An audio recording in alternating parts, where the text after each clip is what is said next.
Good evening, everybody.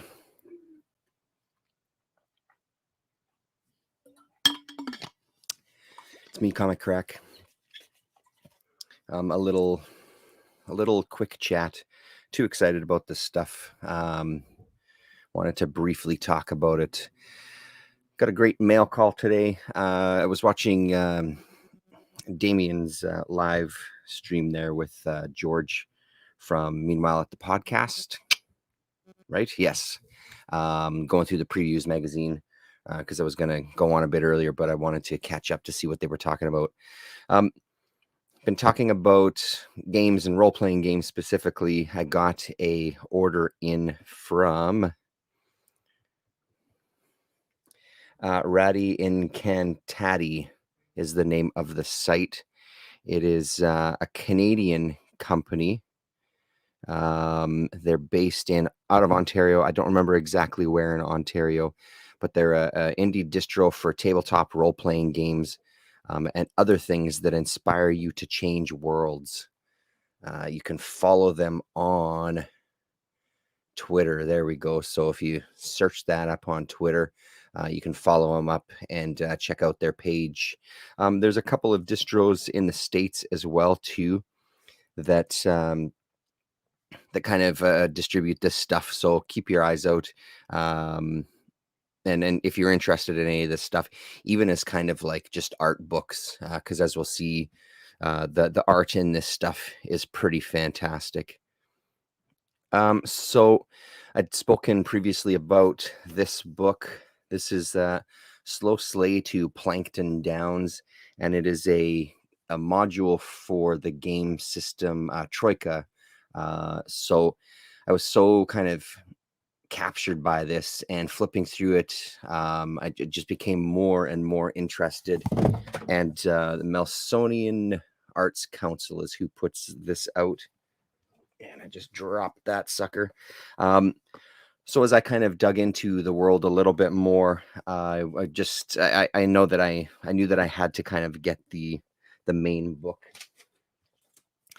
So when I ordered from Ratty Incantati, you get a physical copy, and then there was a PDF of this as well too. So I'd started looking through it on the computer, but there's nothing like having the book as well. So this is the Troika, the main system for the role-playing game Troika. And again, just get a load of that art. It's really, really something, and so completely in my wheelhouse. And we'll look at some of the art inside. So again, Melsonian Arts Council. If you do a search for Troika, it should come up. But there's the website there, melsonia.com, for you to check out and just see kind of what else they've done. So it's a really substantial book too. How many pages do we got here? Just almost about 110 pages total.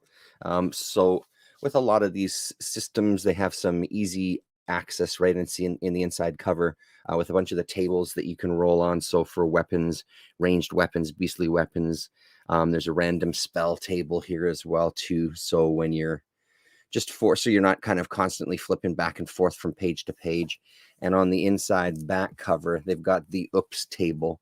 So the oops table from my reading is when you're performing a spell, there's a chance that it could go wrong. And if it does, if you fail your die roll to kind of cast that spell, you then roll on the oops table. And things like the wizard's old face melts off and reveals a handsome new one. All of the wizard's body hair falls out with an audible fuff. The wizard grows a small pair of horns. A portal is open to a paradigmatic battleground, allowing an angelic or demonic figure to pop through. A calm and healthy pig appears in place of the spell. So things like that to kind of add some ridiculousness to your failed spell. So easy access there to have the tables in the front and the back.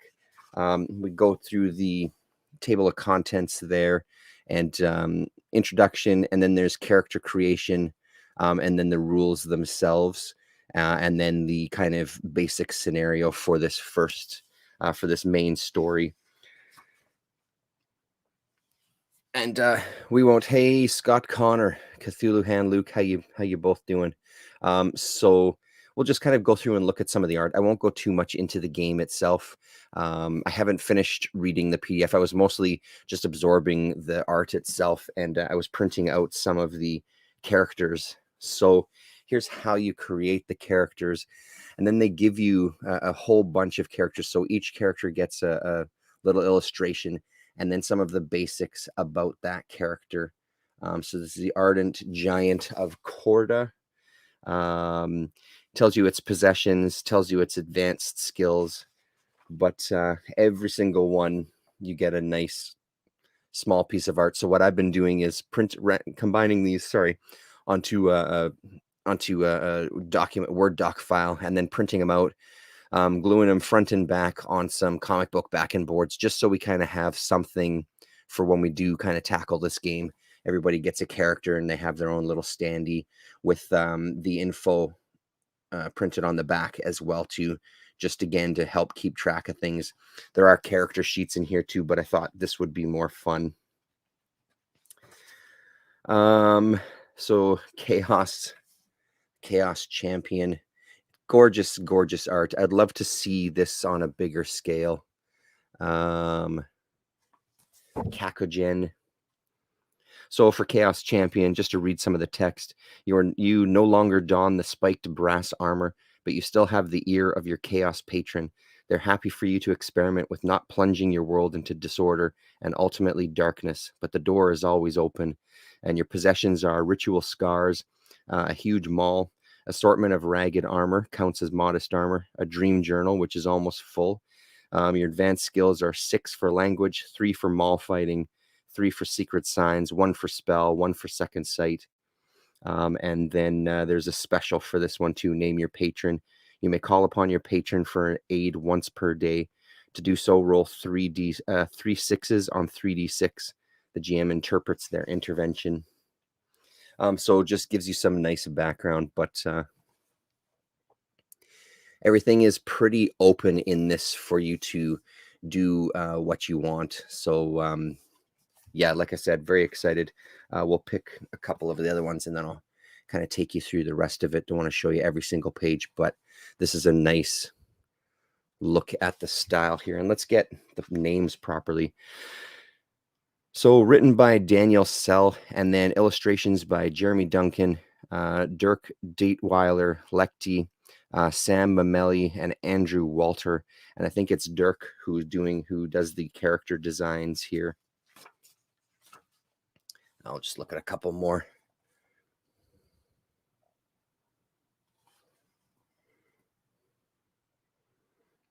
So there we go.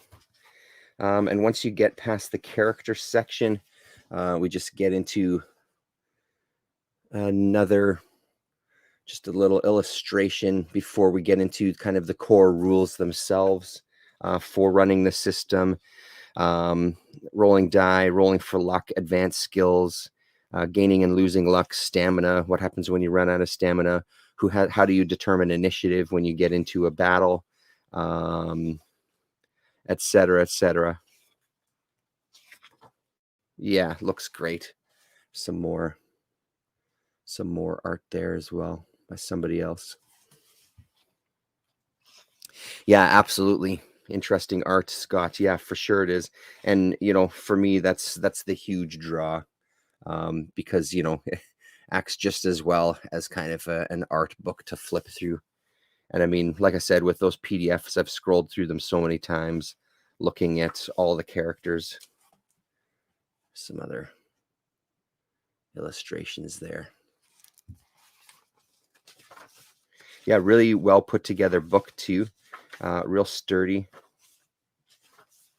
There we go. So getting into some of the creatures that you can come across during your battle. So there's the dragon, and this one we get an illustration of the dragon itself there. So you can see its head and its body winding around. Just super fucking cool. Like really, really neat.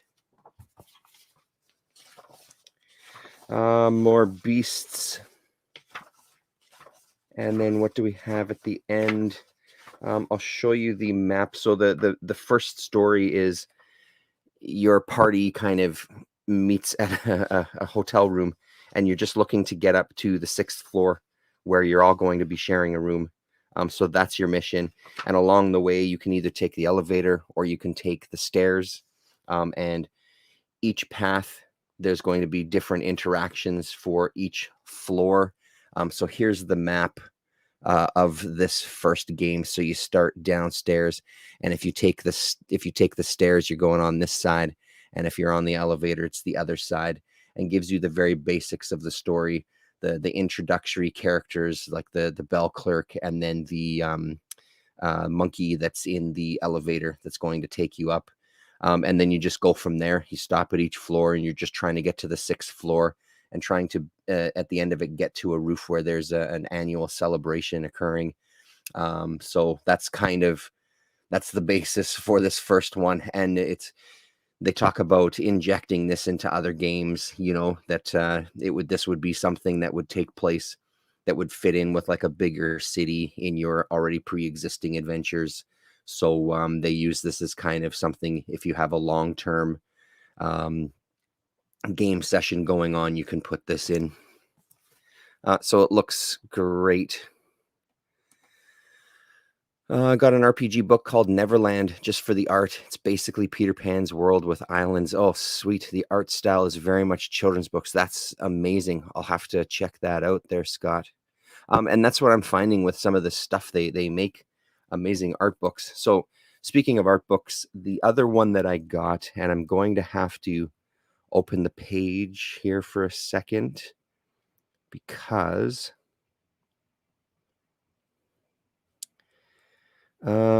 sorry, one second here. Ether Operations is what this one's called, and this is a small paper zine basically, but this is a system, this is a game itself too, an RPG itself, where it's for 4 players, 4 or 5, I don't remember. That would be amazing, Scott. I would love to see some of those books. I would love for you to do that. So you can play. Okay, so we'll take it one thing at a time. So one of the reasons I got this again is purely for the art. The game itself seems pretty interesting. We'll get to it in a moment. But the other thing that's fun about this little pamphlet is that every time you open it, you're getting another little bit of the rules or some design for the world. And you just keep opening it. And here's the characters that you can play. You're either kind of the avatar of meat, bone, brain, or spirit, and you each exist in your own realm. And during your adventure, you interact with each other, and kind of go on the adventure from there. This one you can play with a GM, or you can play without, and it kind of gives you a basic concept for if you're going to play without a GM. And you're picking some of these words. This guy has a thing with just words and how you interpret things. So each realm has 4 unique associated skills. Begin with a value of 1 in each. Choose 1 skill from both adjacent realms with a starting value of 0. Spirit and meat are considered adjacent. So you pick a couple from your own, and then you get to pick 1 from each of your neighbors there. So bone, you can pick like brittle, arid, sharp, hollow, stalwart, emaciated. And it's up to you to interpret what they mean and when you're going to use them. So it keeps it really open.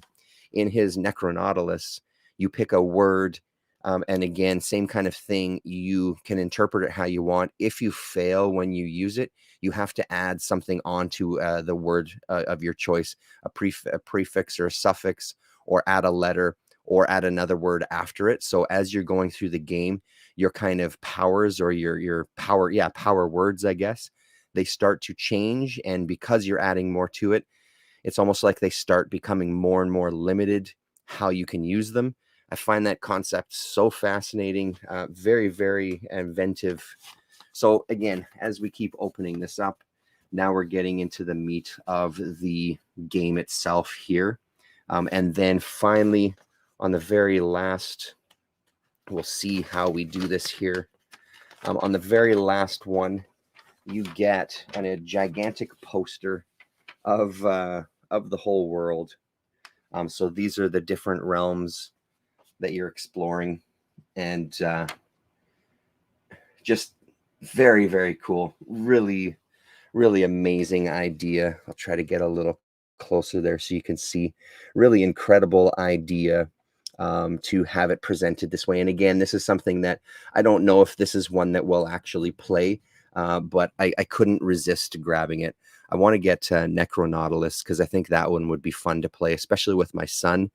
Um, but this one, I don't know if the family would be into this one. It might be a little too abstract to get the family in, but I guess we'll see, right? We'll see how Troika goes, and maybe I'm completely wrong, but I couldn't resist picking this one up, so I'm glad that I did.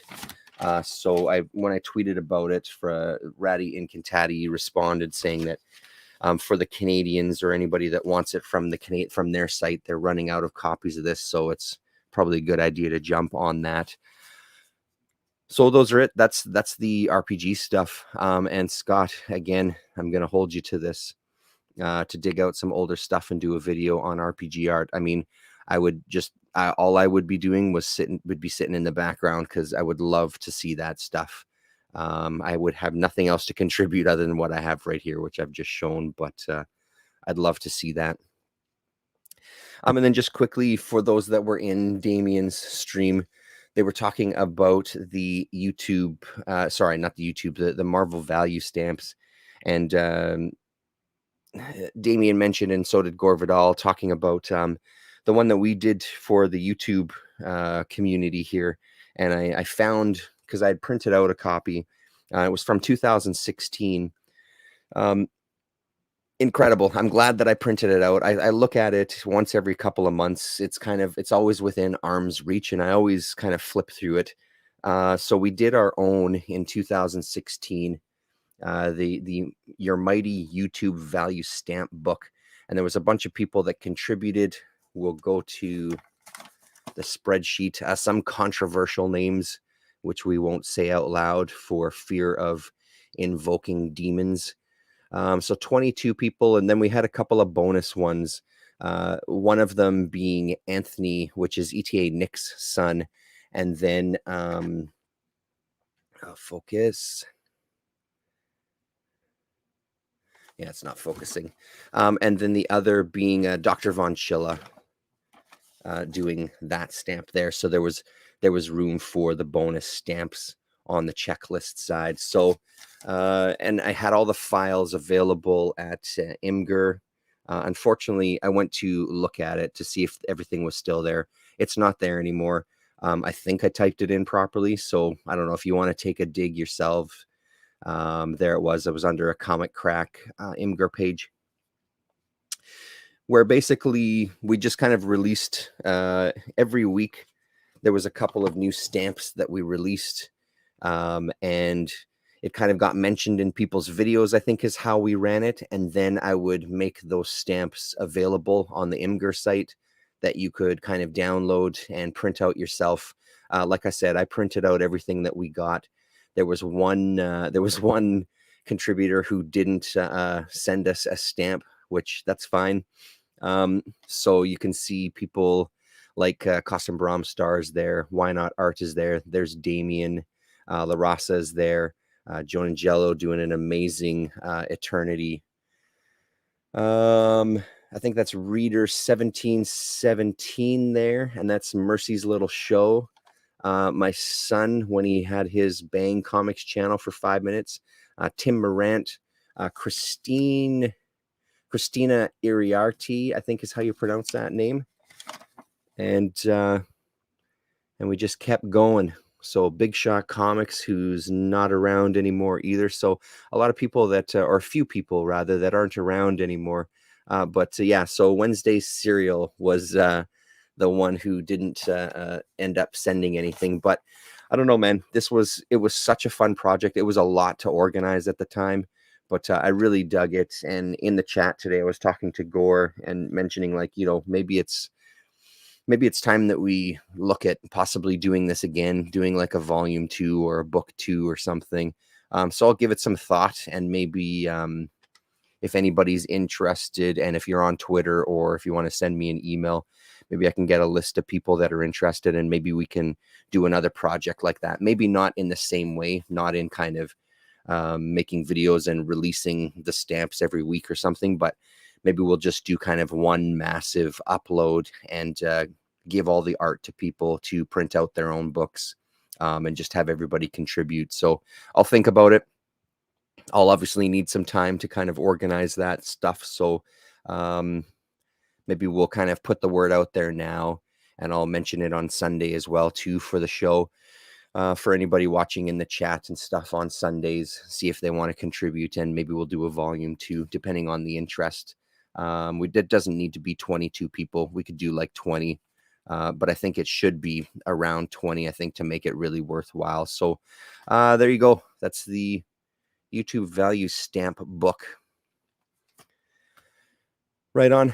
Thanks very much. That's it. Just a short one tonight. I couldn't resist showing off those RPGs. So we'll talk to y'all soon. Take it easy.